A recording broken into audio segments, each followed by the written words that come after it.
Yesterday, I talked about one of the big side benefits of wearing a mask. I mentioned how sometimes my facial expression gives out way too much than I really need to speak. There's another reason I like wearing the mask. Some people complain it makes it difficult to breathe, but I find that to be an advantage too because it causes me to slow down when I talk. Sometimes I have a habit of talking way too fast to the point that I wish I could unsay the things that I said in the last 5, 10 seconds. One thing I really love about making YouTube videos is that I do get a chance to unsay things that I just said. I can't really do that in real life, or even over the telephone or over Zoom, right? Not very easily, at least.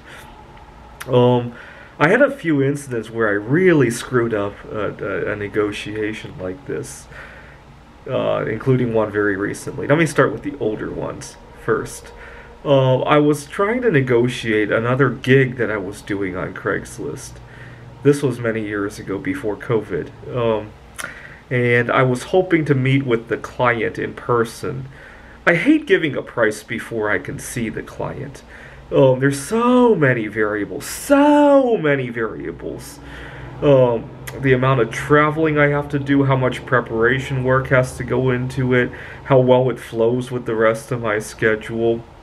And I hate to quote too much and scare people away when it's something especially if it's a job I can slide right after another one and I don't have any extra travel or. But I would hate to leave money on the table too, right? So I'm talking to these clients to find out exactly what they want. And again, this was long before COVID, so I wanted to actually drive by their place the following day just to see how that drive was like. And but the client insisted that I give a ballpark number. I tried to divert the conversation talking about various publications I was publishing that year, talking about what else? Just a bunch of credentials that I thought I should bring up. And she kept interrupting with, "Could you just give a ballpark number, please?" And I gave a number and I instantly regretted what I said. And I hung up the phone and I just threw him away. That was kind of unprofessional on my part too. Now looking back at it, what I could have done was go to their home the following day and make some adjustments, right?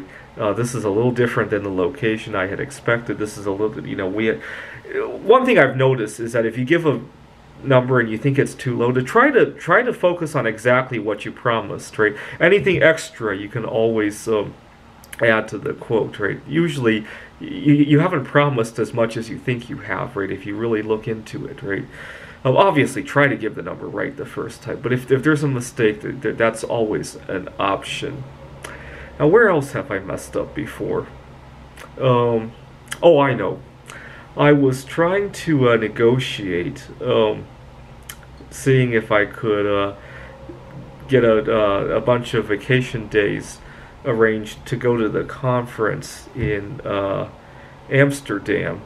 I was working at a tech giant at the time, but I let out too many personal matters. I let out how much I wanted to go to another vacation destination that was nearby, and I think my manager just thought, you're just going out there to have fun, right? I get a little bit too close and personal with people that I need to do business with sometimes. And when I have a mask on my face, it really slows down. See, if I put a mask on me, it makes it uncomfortable to try and talk really fast, right? And it gives me that little bit of a buffer. Sometimes I only need a minor pinch, right? If I can delay saying something for 2 seconds, sometimes I think better of it, right?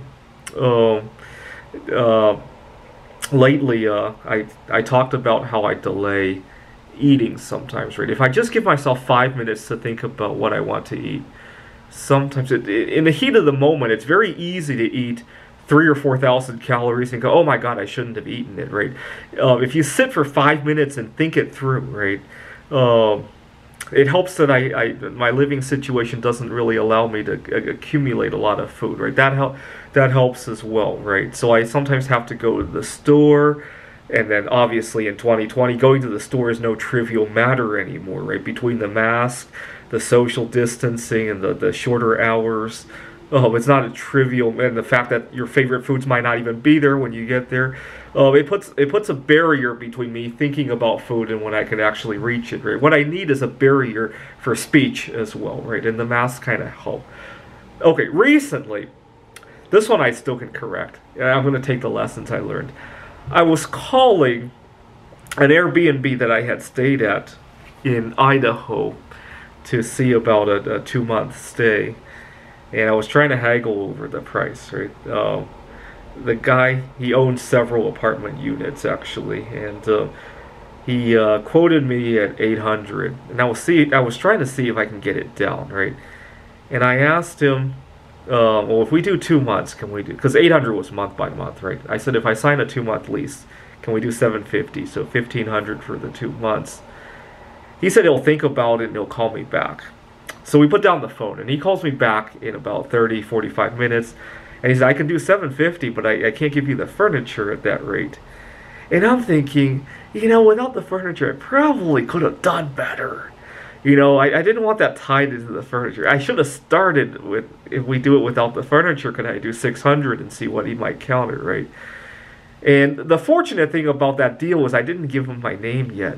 So I'm thinking in a month, 2 months, when he forgets about this, and if one of his units is still available, I could try again. I found another place to stay, but I thought I could try again, right? Oh, that's one of the nice things. See, I didn't have my mask on when I was talking on the cell phone that day. Had I had my mask on and I could sit on it and think about it for a couple seconds, that might have helped, right? Anyways, have you ever really screwed up a negotiation like this? And would it have helped if you had a few extra seconds to think?